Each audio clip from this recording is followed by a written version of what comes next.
Et samedi, je pars au travail avec la boule au ventre. Je ne sais pas si je vais rentrer. Je ne sais pas si le samedi je ne serai pas mort. Voilà, on en est arrivé à ce point-là. Moi, étant chasseur, je voudrais monter dans mon car avec mon fusil, mais j'ai pas le droit. J'ai pas le droit. Mais personne d'autre va vous défendre. Ah ben là, dans ce cas-là, personne. Personne. Force est de constater que si c'était le cas, Il y aurait des noms. si on avait attendu sur l'immigration pour sauver la France, je pense qu'on aurait perdu la guerre. Il y a un avenir pour nos campagnes, n'en déplaise à ceux qui nous gouvernent et qui agissent contre nos intérêts et contre les intérêts des habitants. Et il y a d'autres choix possibles, patriotes et souverainistes. Vous avez vu aux élections comment ça a fait. Bon, quand tu vois un mec comme Hollande, ou même le mec de Tulle là, qui ont préféré faire élire avec les voyous de la France insoumise, moi je sais pas ce qui... Non mais franchement, les Français, ils ont de la merde dans les yeux. Oui, après, moi j'ai d'espoir. On est à plus de 200 chasseurs qui sont prêts à prendre les armes.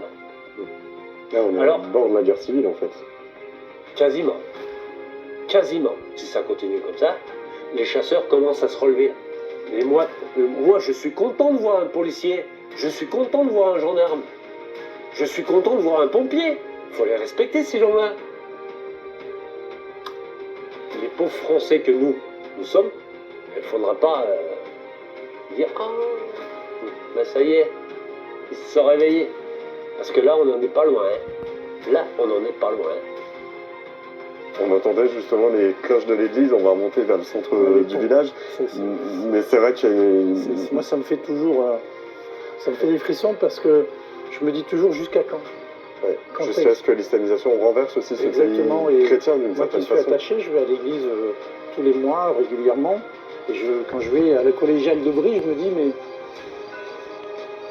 un jour, ça se trouve, cette église va être transformée en mosquée. Et les cloches ne sonneront plus. Et pour qui sonne-là ?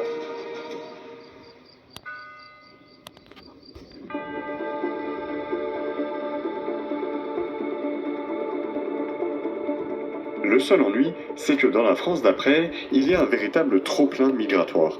Nous ne pouvons plus accueillir autant de monde, et encore moins les barbares qui viennent détruire nos villes après chaque victoire sportive. Dans la France d'après, où germent partout ces fameux cadas, germe également enfin un sentiment de résistance. Pour le final de votre série Frontières Plus, c'est dans une terre où résistent déjà des Français que je vous conduirai, parce qu'il nous faut de l'espoir. Un seul indice sur ce territoire, un de nos plus grands personnages historiques en est issu.